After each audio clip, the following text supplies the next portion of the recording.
Shalom, Torah fans, and welcome back to Purim, the making of the King's Bride. Tonight, you want to put that gallows where? Well, tonight we are going into the third part of this five-part teaching on the Megillah of Hadassah, or the Scroll of Esther, or Easter, as she would be known in the English language. And tonight we're going to be in Esther chapter 3, verse 1. And so please turn your Bibles there. Our whole story started out in the third year of Achashverosh. And it is at the end of a 6-month World's Fair in which there is a 7-day feast. At the culmination of this feast, this is when Vashti, which means absolutely gorgeous, beautiful, she is then asked by the emperor to be brought in with the royal crown in a display of the most magnificence of the empire, and she insults the emperor, which is not allowed to stand. In the whole course of events, we see that after she insults her husband, she is then put out from being the queen, and that pretty well ends the problem that we had with Vashti in the first chapter, but then the king is looking for a bride. We see that there's a young Jewish girl that is named Hadassah, that in the 6th year of the reign of Achashverosh, that is when she is then selected for the 1-year purification process, and with all the other young virgins in the empire, they are then brought in, they are groomed, they are trained, they are prepared for that 1 year. And at the end of that 1 year, that is when Achashverosh says, I found my queen, Hadassah. He only knew her as Esther, which is the name of the Babylonian goddess of fertility. But this is in secret. No one knew that she was actually Jewish. And so we see that her cousin, Mordecai, who had raised her, Mordecai, which means little, he's kind of in the background, kind of insignificant, little, but yet he was the one that raised her and said, don't let anyone know who your people are. Well, it was during the 7th year of the reign of Achashverosh, or shortly thereafter, that 2 of the doorkeepers in the emperor's palace are making a plot to kill the emperor. Mordecai finds out, relates the information to Esther, then she makes it known to her husband, and so this is circumvented, the men are executed, they are hung, and we now move into chapter 3, because we're going to see the hand of the Almighty is so prevalent in the book of Hadassah. He is moving things, yet his name is not mentioned. And Esther chapter 3, verse 1, after these things did King Achashverosh promote Haman, which means the magnificent, the son of Hammedatha, it says in your King James, but it is literally Ha-Meditha, the doubled. The king, the son of the doubled, the Agagite. And he advanced him and set his seat above all the princes that were with him. And so now this is after the time of Daniel, and as Daniel was a satrap, or the head under Darius, now we have under Xerxes, we have Haman, the magnificent one, who is an Agagite.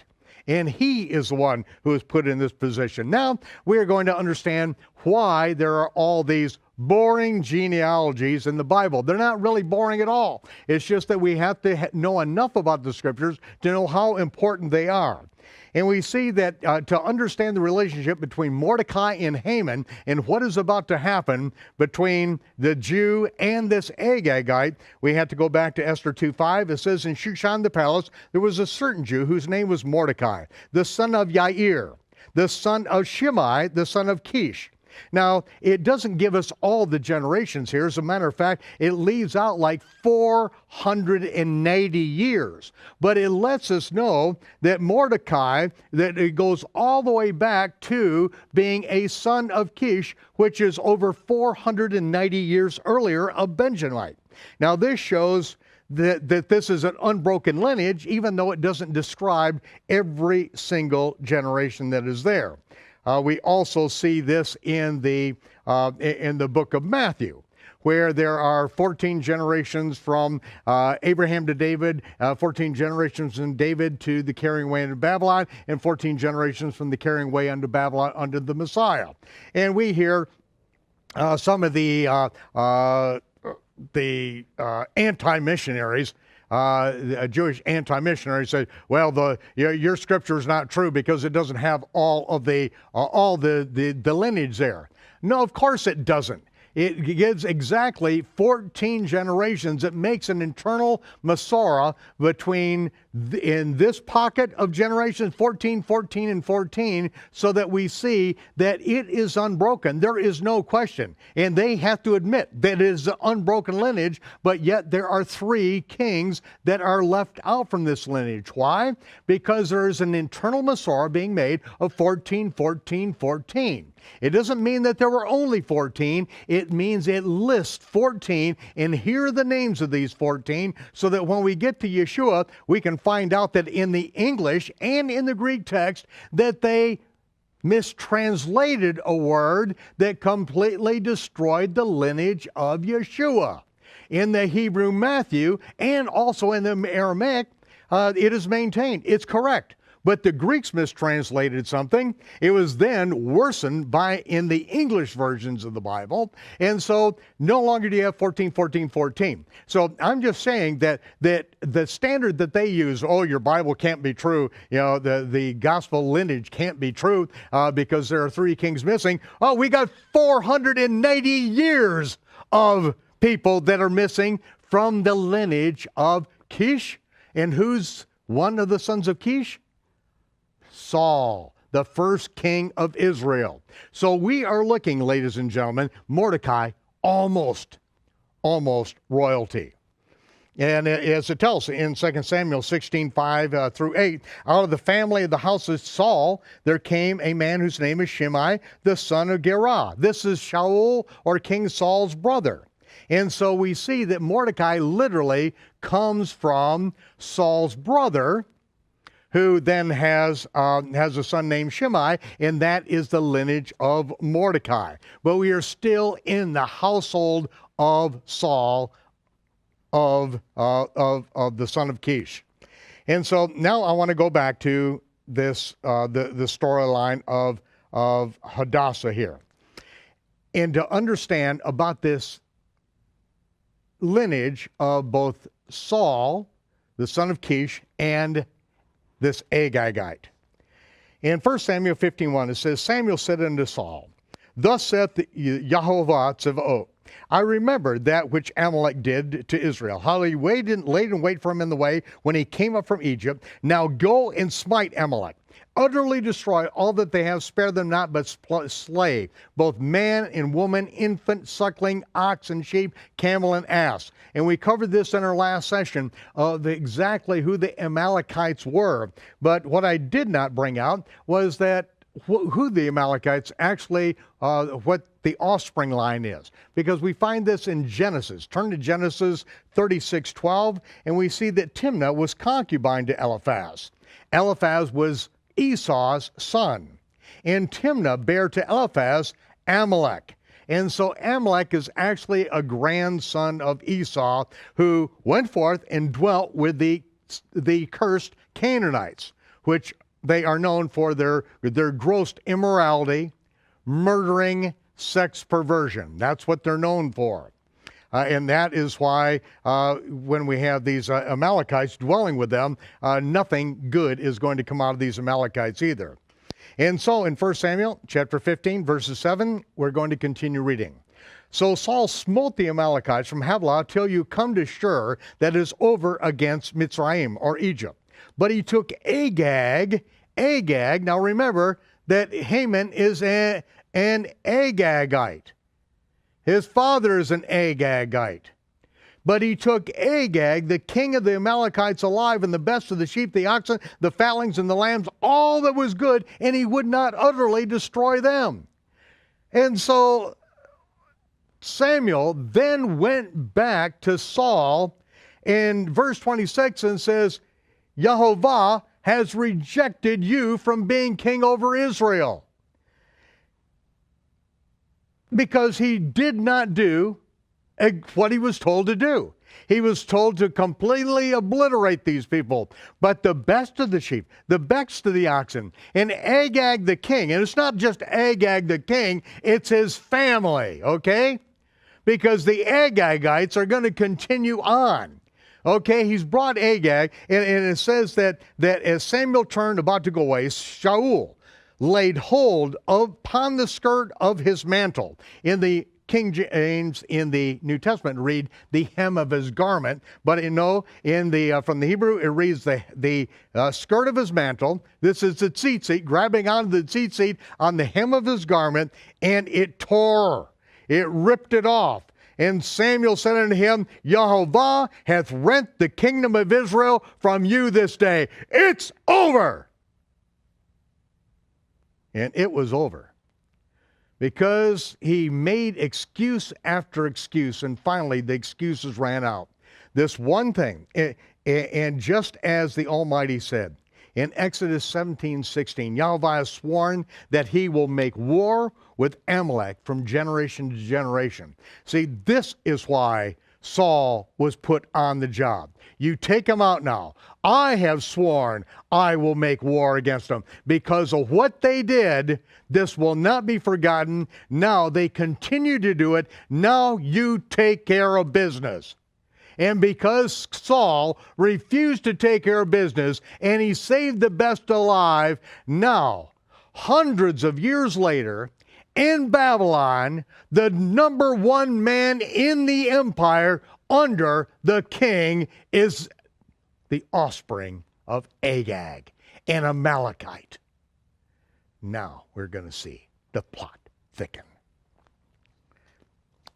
Now we're in verse 2. And all the king's servants, this is back in Hadassah chapter 3, verse 1, all the king's servants that were in the king's gate, they bowed and reverenced his magnificence, Haman, for the king had commanded concerning him. He said that everyone will bow down and respect him. He's my number one man. He's on my right hand. You respect him like you respect me.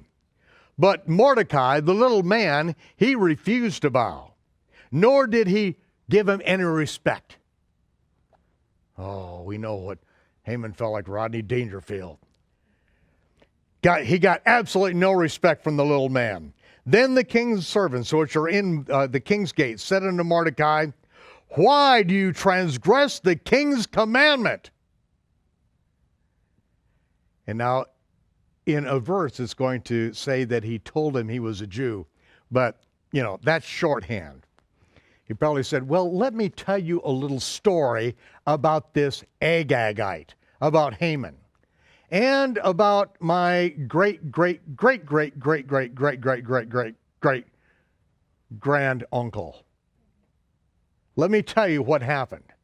And let me tell you what the Amalekites did to us when we were coming out of Egypt. Let me give you the background. And so he told them the story. And then finally, they understood, but they said, it doesn't really matter. You're not living in the land of Israel. Your king didn't do his job, but now this man is in charge of the empire under Xerxes, under Ahasuerus. So it came to pass, in verse 4, when they spoke daily unto him, and he hearkened not unto them, then they told Haman to see whether Mordecai's matter would stand, because Mordecai told him that he was a Jew and gave him the background. And when Haman saw that Mordecai did not bow nor reverence him, and it's like bowing down and reverencing Arafat, or bowing down and negotiating with Hizba'Allah. They don't quite pronounce it like that on the news, but these are the murdering followers of Allah, the fictitious moon god invented by Muhammad, okay? Or Hamas, the destroyers, okay? No respect. No respect. And he thought evil to lay hands on Mordecai alone. But when they, the king's servants, which were in the king's gate, had shown him the people of Mordecai, Haman sought to destroy all the Jews. He said, I'm not just going to take out Mordecai, I'm going to kill them all.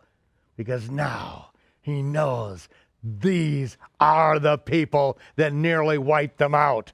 These are the people that my ancestors, because listen, 127 provinces, 127 kingdoms. This is the top of the kingdom of what's left of the Amalekites, and now he's sitting at the top of the empire of the Persian Empire. So he just sought to destroy all the Jews that were throughout the entire kingdom of Achashverosh, even all the people of Mordecai. So in the first month, that is the month Nisan. Now really, the month is not named Nisan until right here, right now. Once we are in Babylon, then we are picking up the Babylonian names of these months. But the first month is the month of the Aviv. Now in your King James Version, it'll say the month of Abib. Okay, I don't care whether you pronounce it with the vet or the bet. It really doesn't matter. Jews today pronounce it with the vet, okay? Aviv. But it is always Ha-Aviv. There is no month called Abib or a month called Abib. No, it's the month of the Aviv, and it begs the question, the Aviv what? Because Aviv is an ancient Hebrew agricultural term that describes the maturity of the crop known as barley. It only refers to barley. And we find out that when the barley is Aviv, that is when we celebrate the Feast of Unleavened Bread, because during the Feast of Unleavened Bread, we present the first fruits of the barley harvest. And the barley must be Aviv before you can present the first fruits, and that's why we have to occasionally add on a 13th month in order to allow the barley to mature. That's why each year we do not know when Passover is going to be until the end of the 12th month. The first sliver of the new moon appears, and if the barley is Aviv, then we celebrate Passover that month. If not, then we put it off for a month. But now, it is the month of Nisan, as it's known in Babylon, in the 12th year of King Achashverosh. So now Hadassah has been queen now for 5 years. And that is the month that they cast Pur. That is the lot. So there was a lot that they cast. This is kind of a way of choosing. You know, you can do a 3-man way, and that's, what's that? Stone and paper and scissors. Okay, this is a way that some people cast lots. But it says that they cast Pur, that is a lot, before Haman from day to day, from month to month, to the 12th month. That is the month of Dar. Now, let's just take a look at this. Let's use the simplest way for deciding something. This is how they start out NFL games, with the simplest possible way of figuring out who is going to kick off and who's going to receive which end of the field that they commence play from. They use a simple coin toss. And if we start right now at the first month, and then we are going to start, and we flip a coin, which is the simplest way. And we flip that coin because we're just looking for heads to come up once. The first time heads come up, boom, that's the month that we are going to put in place a plan. And what the plan is, to exterminate all the Jews. That's what it is. And so, it comes up. For the first 6 months, the first 6 times, they flip the coin. First 6 times, it's never heads. The chance of that happening is 1 in 10.67. And, and every month they flip it and it doesn't come up, they're starting to think, something's wrong with this coin.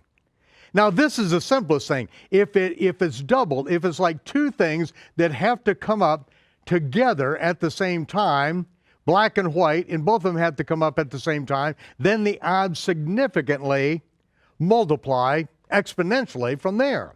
But let's just do the simplest thing, because this is showing that the hand of the Almighty is working in this very thing. In the whole history of time, we are going to see that actually things in the book of Daniel are going to be based upon the events of Purim, and it's all back in the days of Haman, a simple coin toss. And so now, he finally gets to the 11th month, and for the first time, it comes up heads. The chances is 1 in 186.2 times. It's showing us the hand of the Almighty is in here because it's going all the way around the year to the final month. This is going to give the greatest amount of time for all these things to transpire. And now we found the month, and now it's going to be flipped. The lot is going to be cast. And again, we don't know exactly how the lot is done. I'm giving you just the simplest version, a coin toss. And now it's on the 13th. And so on the 13th, it's 1 in 620.5 chances, 1 in 620.5 that it wouldn't come up heads until the 13th day. And so now we are hopefully either at the end of this segment or next segment, we're going to get into Daniel's sealed prophecies because the Almighty is in charge of the coin toss. Worst case scenario, that this will have to end up being one of the DVDs to our Ambassador Club members out there. But let's go on. In verse 8, and Haman said unto Achashverosh, there's a certain people scattered abroad, dispersed among the people in all the provinces of thy kingdom, and their laws are diverse from all people, neither they keep the king's law. Therefore it's not for the king's prophet to suffer them. You know, the guy's just a liar, okay? You know, the Jews in the land have been nothing but good for the entire empire. And he said, oh, these people, they don't respect your laws. Why? Because they live on a higher level. You know, it's like John Adams. Or excuse me, Samuel Adams. Who said that we're not basing the future of America upon the Constitution. Far from it, we're basing it upon every man's ability to govern himself according to the commandments of God. Because if you govern yourself according to the commandments of God, you are living on a higher level. You don't need to make laws for these people. Now we have 2.4 million laws in America. Why? People simply will not govern themselves according to the Torah of God. No. You know, we've been taught in our schools that there is no God. It's survival of the fittest. If it feels good, do it. Oh, this is post-Christian America. If you people have not heard yet, oh yes, our president has announced it. This is no longer just a Christian country. You know, we've got all sorts of twisted religious perversion out there that is now acceptable, okay? I mean, you know, even cults that call for the murder of everyone that's not in them, that's now acceptable. Oh, that's actually a very revered religion in America. No one dares say anything about this sick, twisted, murdering religion because the president's in bed and bows down to their leaders, okay? In bed with them, that's a figure of speech, okay? But now, we take a look at this, and he's just lying. Haman's a liar. There is no honor in this magnificent person at all. Not a bit of honor is due him, and that's why Mordecai refuses to even look his way. He wouldn't even spit his way if he had to go out of his way. Therefore, it's not the king's prophet to allow them to continue. If it please the king, let it be written that they may be destroyed, and this is what I'll do. I'll pay 10,000 talents of silver into the hands of those that have the charge of the business to bring it into the king's treasuries. You know, a typical Washington, D.C. payoff. That's why, actually, there's one state that doesn't have to go under Obamacare because the deal was made with the senator. If he would sign the bill, that his state would be exempt because they couldn't do it honestly. It's a multi-million-dollar payoff, ladies and gentlemen. See, these things are real. He's paying off the king. He's putting so much into the king's coffers. And the king then, seeing he was serious, took the ring off his right hand, which is the signet ring, and he gave it to Haman, the son of the doubled, the Agagite, the Jews' enemy. And the king said unto Haman, the silver, it's yours. The people also. Do with them as it seems good to thee, because it's going to take some finances to pull this whole thing off. And he says, okay, all the money that you've given, I'm going to give you charge of it. You make sure that this is done. I believe that you're telling me the truth. We need to take care of these Jews. We've got the United Nations. Everything is backing you right now. 127 provinces, all on your side. And then were the king's scribes called on the 13th day of the first month, and there was written according to all that Haman had commanded unto the king's lieutenants, to the governors, and to every that were in every province, to the rulers of the people of every kingdom according to the writing thereof, and to every people after their language, in the name of the king. It was written and sealed with the king's ring, because the king's ring was on the finger of the magnificent Haman. And letters were sent by post to all the king's provinces to destroy, to kill, to cause to perish all Jews, young and old, little children and women, in one day, even upon the 13th day of the 12th month, which is the month of Adar, and to take the spoils of your prey.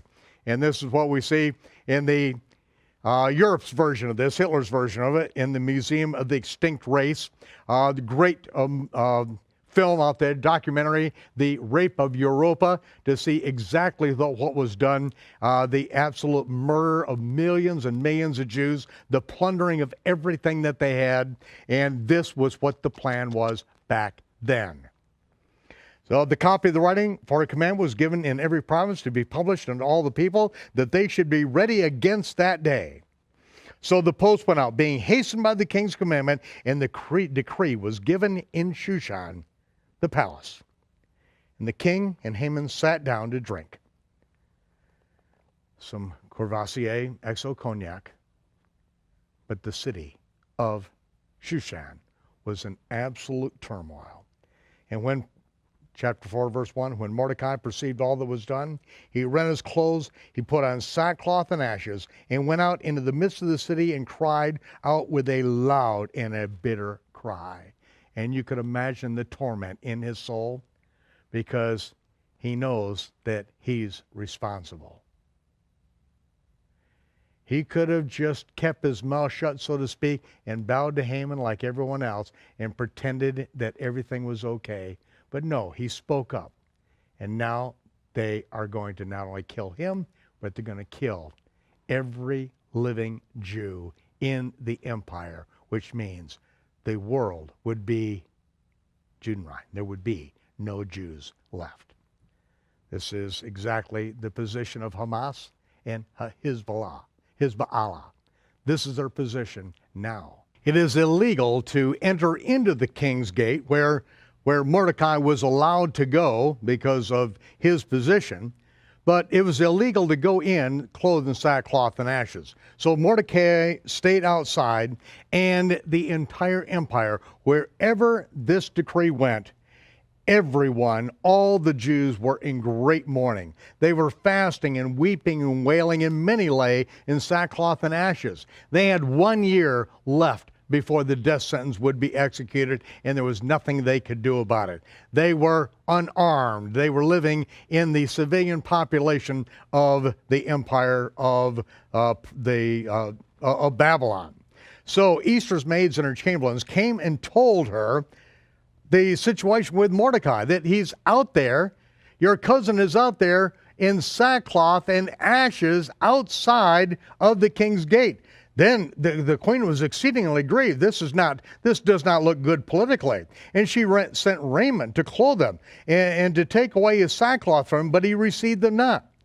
Then Esther called Hatak, which means truth, one of the king's chamberlains, whom he had appointed to attend her, and gave him a commandment to Mordecai to know what it was and why it was. What is going on here?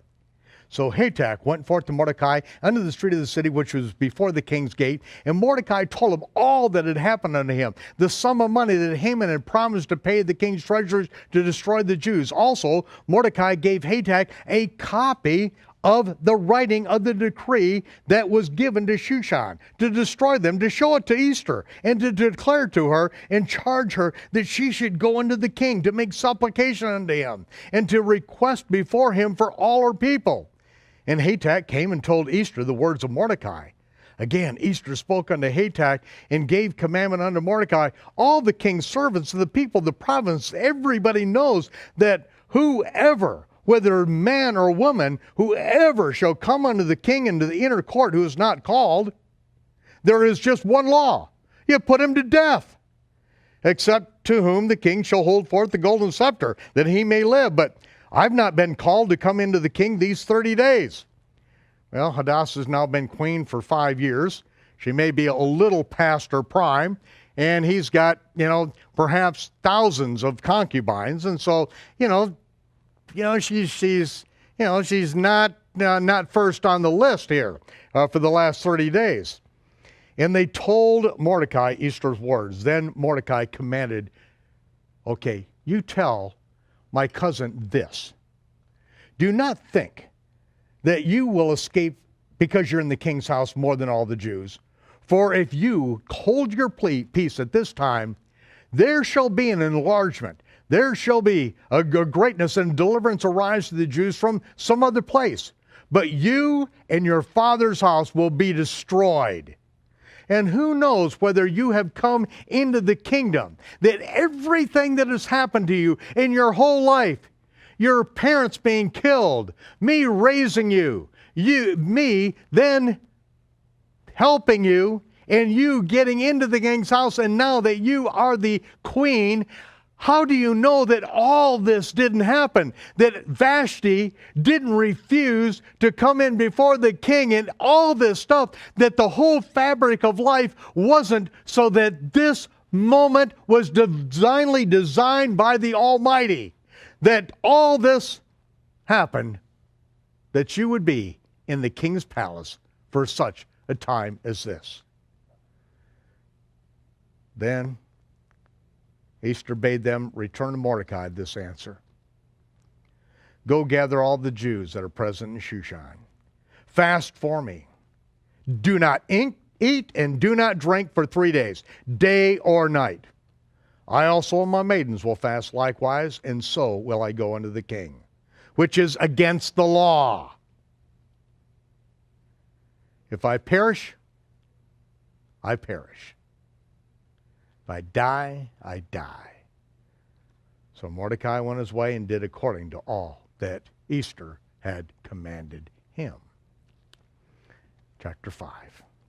Now it came to pass on the 3rd day that Esther put on her royal apparel and stood in the inner court of the king's house, over against the king's house, and the king sat upon his royal throne in the royal house, over against the gate of the house. And it was so, when the king saw Esther, the queen, standing in the court, that she obtained favor in his sight.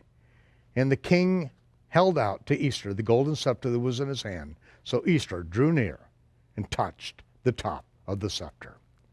Then the king said unto her, and I'm sure she was like, whew. This is after 3 days of no eating and no drinking. Her life is on the line. And he said, come, dear. Then the king said, what wilt thou, Queen Esther? What is your request? It shall be given unto thee, even to the half of the kingdom. And she said, well, that sounds like a pretty good divorce settlement. That's 63.5 empires, kingdoms. I'll take that. No, it's a figure of speech. It is a magnanimous offer of royalty, even to the half of my kingdom. Do you think he would really give the half of his kingdom if she said it? No, there's no way on God's green earth. This is just royal fluff. Then said the king unto her, what wilt thou? Unto the half of my kingdom? And Esther answered in verse 4, if it seem good to the king, let the king and Haman come this day unto the banquet that I have prepared for him. And the king said, cause Haman to make haste, that he may do as Esther has said. He said, yes, dear, we'll be at your banquet. So the king and Haman came to the banquet that Esther had prepared, just the two of them. Now, what does she know? We don't know what she knows because she's been praying and fasting. And we know that you're going to watch divine revelation unfold here. You want to know how to walk by the Spirit? Read the book of Esther. And the king said unto Esther at the wine and cheese party, it says a banquet of wine, what is your petition? And what will be granted thee? What is your request? Even to the half of my kingdom, and it shall be performed. Anything you want, sweetheart, it's yours. Just ask. Just say the word. Here's a blank check. Just fill it out. I'll sign it. No problem. What do you want? Then Esther answered and said, my petition and request is, if I found favor in your sight, and if it please the king to grant my petition and to perform my request, let the king and Haman come to the banquet that I shall prepare for them, and I will do tomorrow as the king has said. See, now this is what Shaul in the Brit Hadashah in 1 Corinthians refers to as word of knowledge and word of wisdom. One of the, these are two of the manifestations of the Spirit. See, when the Spirit gives information, whereby you could not know it by the senses realm, this is what we put in the category of revelation, divine revelation. But see, she doesn't tell the king what the revelation is.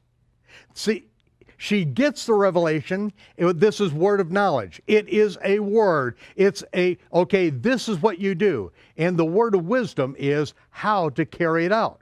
She doesn't tell the king. She tells nobody. It's information for her alone to act on, and if she does it right, then we're going to see the result.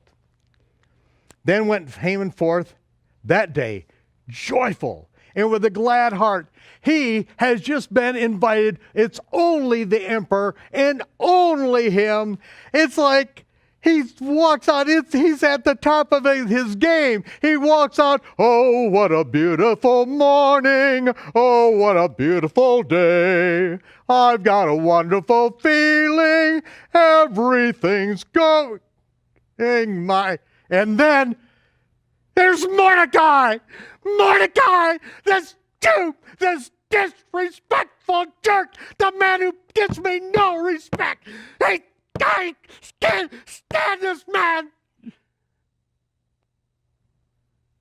As soon as he walks out, he saw Mordecai in the king's gate. He didn't stand up. He didn't move for him. He was full of indignation. Nevertheless, he restrained himself. He wanted to strike out. He wanted to take out his scimitar and strike him down right then, but he's holding it back. And when he came home, he called for his friends.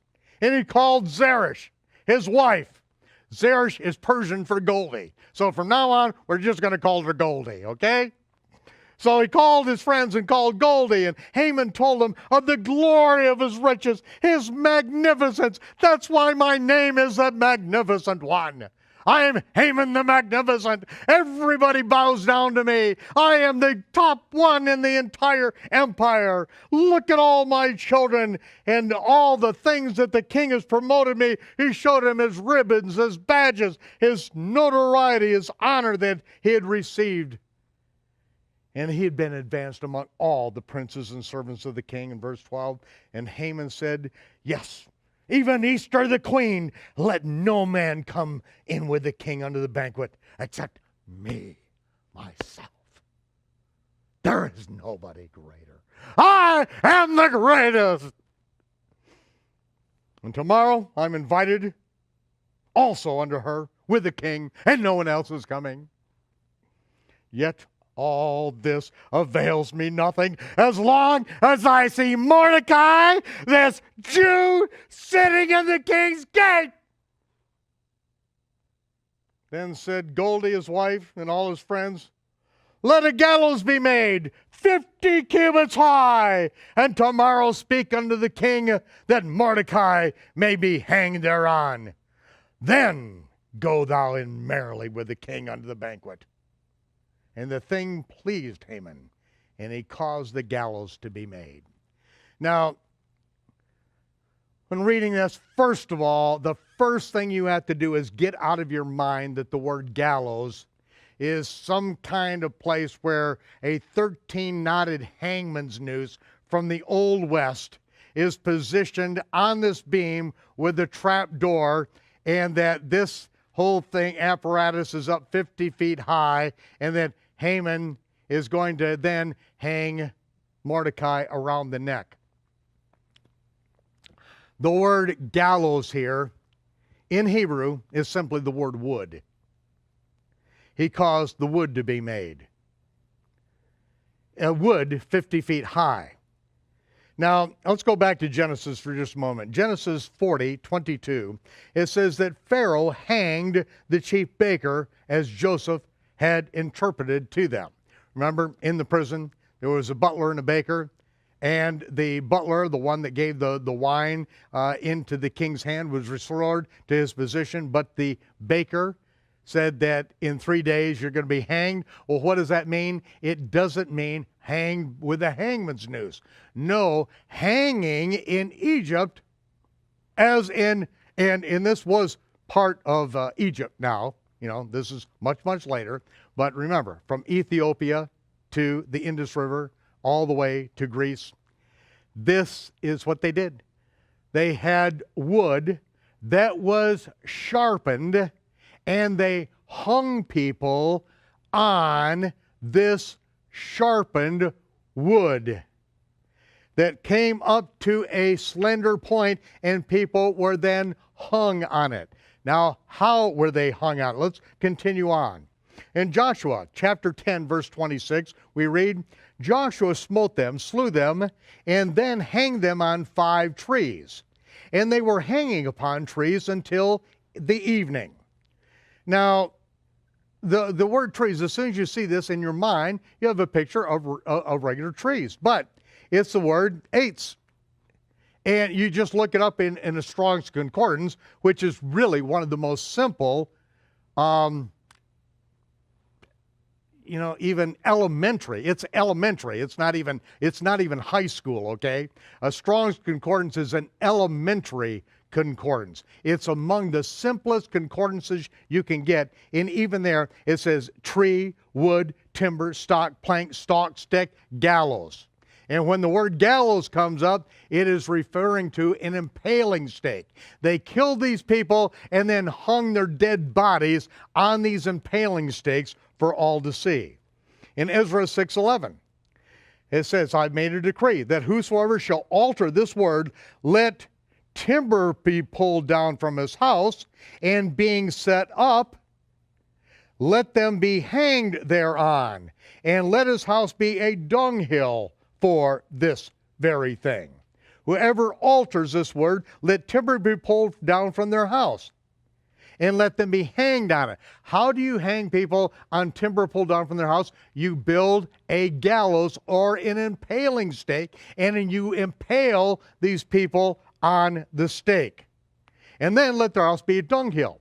And what do they do? All the openings they close up. The second story they open up, and then burrow down, make a hole in the second floor, down into the bottom, and that becomes literally the dunghill, or for that village, it's the public latrine.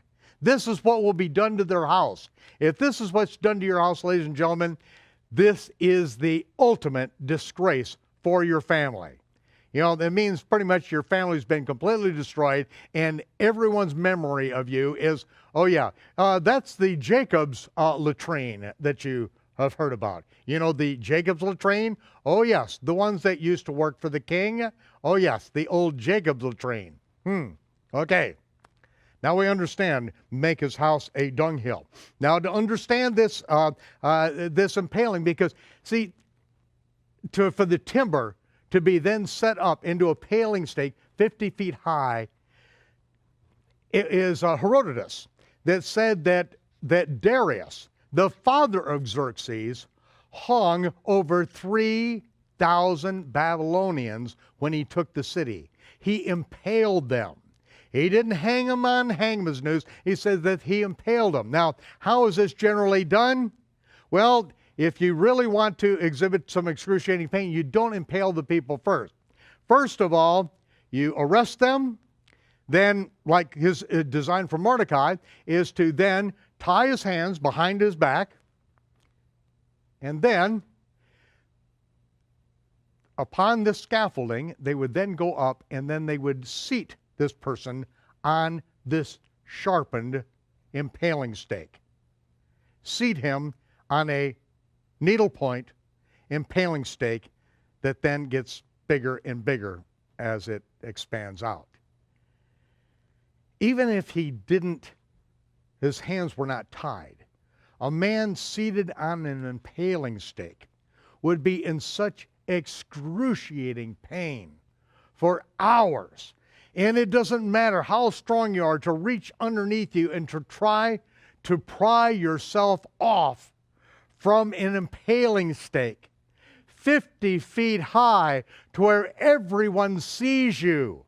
This is an example to the whole world. This is what happens to the enemies of Haman. At 50 cubits, this is like 75 feet tall. This is twice as tall as a telephone pole. So imagine a city street telephone pole sharpened to a needle point and then finally broadening out to about this big at 5 feet down. You would hope you would die in the first 5 or 6 hours. But every time you moved, every muscle twitch, every relaxation, everything that you did, that point would go deeper and deeper and deeper. And if it missed your heart and then took out one of your lungs and then went up into your throat and finally your brain. Whew, man. You want to put that gallows where? Ladies and gentlemen, give me a 13-knotted hangman's noose from the Old West any day. Do not let me die on the gallows of Haman. Well, this brings us into the Brit Hadashah, in fact. I want you to go to 1 Samuel chapter 31, verse 3, because this gives us an idea of what it means when it says that these people would be hanged. Joshua hung them on these trees, on these impaling stakes, that let timber be brought, let their house be assembled, take the roof off, make this a public latrine, and then the roof timbers, sharpen them, and then impale these people on them if they break the Torah. You know, he's getting serious now in Ezra. You know, these people have got to get back in line. And so it says that the battle went sore in 1 Samuel chapter 31, verse 3. The battle went sore against Saul, and the archers hit him, and he was gravely wounded by the archers. Sore wounded, it's more than just sore. I mean, this means gravely. He was wounded unto death. Then said Saul unto his armor bearer, draw your sword, thrust me through therewith, lest these uncircumcised come and thrust me through and abuse me. But his armor bearer would not, for he was deathly afraid. Therefore Saul took a sword, fell upon it, and that is when Saul hanged himself. He hung himself on his sword. And when his armor bearer saw that Saul was dead, he likewise fell upon his sword and died with him. So Saul died, and his 3 sons, and his armor bearer, and all his men that same day. They all died together. Now, I want to take you into the book of Acts. Acts chapter 10, verse 39. And it says, and we are all witnesses of these things which he did, Yeshua did, both in the land of the Jews and in Jerusalem, whom they slew and hanged on a tree. Now we come into Roman times, ladies and gentlemen. They slew him, they hung him on a tree. And this tree is a Zulon. In your Strong's Concordance, number 3586. And whenever people use Strong Concordance numbers, it drives me nuts. So I just did it. Because Strong's numbers are not the Bible. It goes Strong's number this, that. No. They quote it like it's some big authority. It's the juvenile version of a concordance, okay? But wood, that which has been made from wood. 1A1, as a beam from which one is suspended. A gibbet, a cross. Now we know that Yeshua was hanged on a tree. Was he impaled on a gallows? No, because now we are in Roman times. They don't impale people, they hang them on a cross. Let's go into this. In John 19:31. Therefore the Jews, because it was a preparation so that the bodies would not remain upon the cross on the Sabbath day, for that Sabbath was a high day, they besought Pilate that their legs might be broken and that they might be taken away. Because it was the preparation. The preparation to what? Well, it's the preparation of the Passover. And this is what it tells us in the same chapter, in verse 14 of John 19. It was a preparation of the Passover. About the 6th hour, Pilate said unto the Jews, behold your king. It's the preparation of Passover. Now this word cross is the word in Greek stauros. And stauros, according to Strong's, number one is an upright stake, especially a pointed one. It could be an impaling stake. Was Yeshua impaled on a stake? It gave us a description of it. He was nailed to a stauros.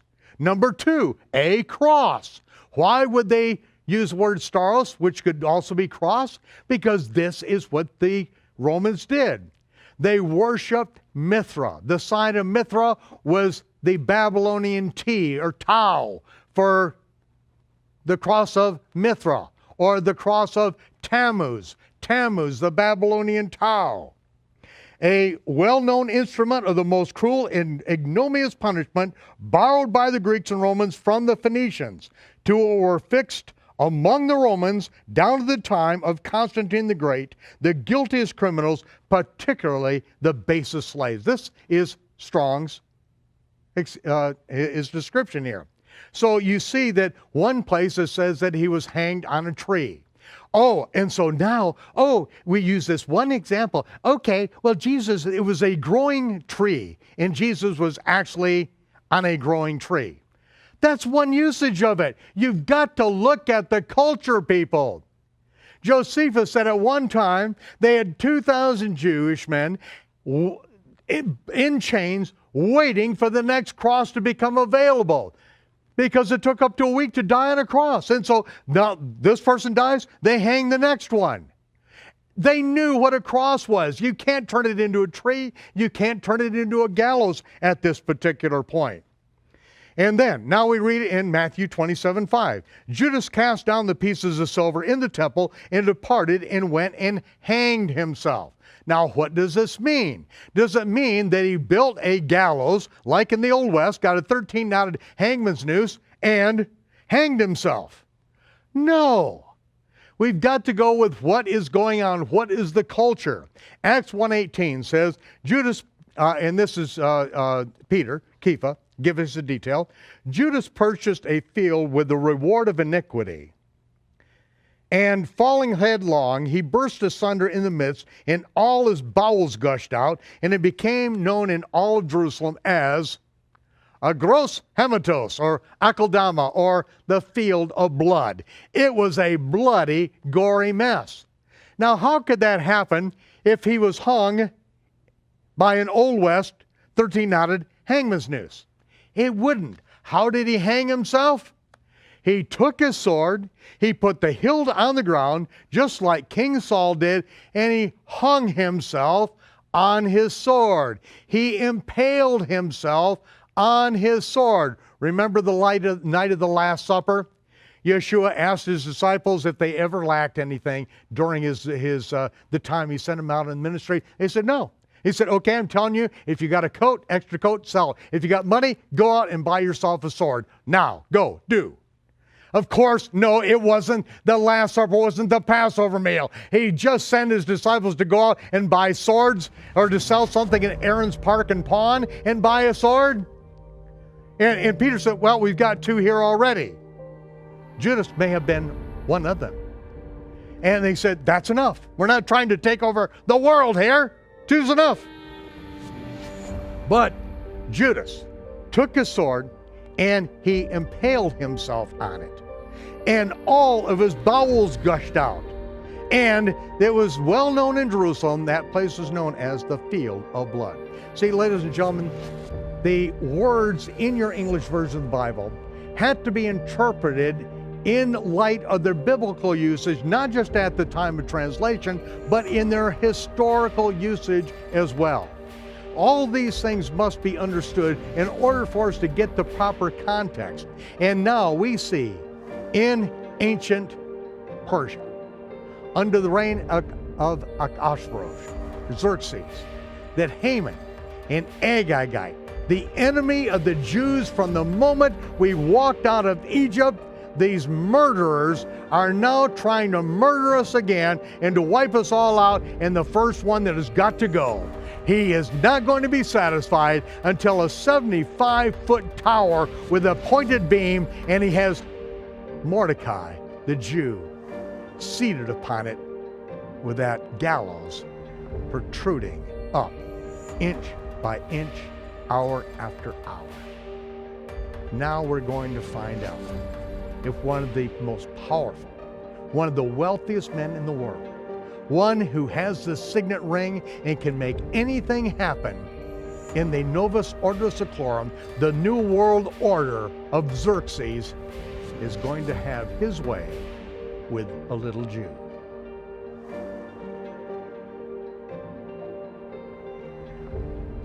Now I would like to leave you with this blessing. Yivarechecha Yehovah v'yishmerecha. Yair Yehovah panav elecha v'chunaka. Yisa Yehovah panav elecha v'yisem lecha shalom. B'shem Yeshua, Sar Shalom. Yehovah bless you and keep you. Yehovah make his face to shine upon you and be gracious unto you. Yehovah lift up his countenance upon you and give you peace. In the name of Yeshua. Shalom, Torah fans. Give this video a thumbs up and share it with a friend. Tap the subscription button and the bell icon. And I promise to update weekly with in-depth biblical research. Be sure to download the new michaelrood.tv app for both mobile and home devices for even more commercial-free content.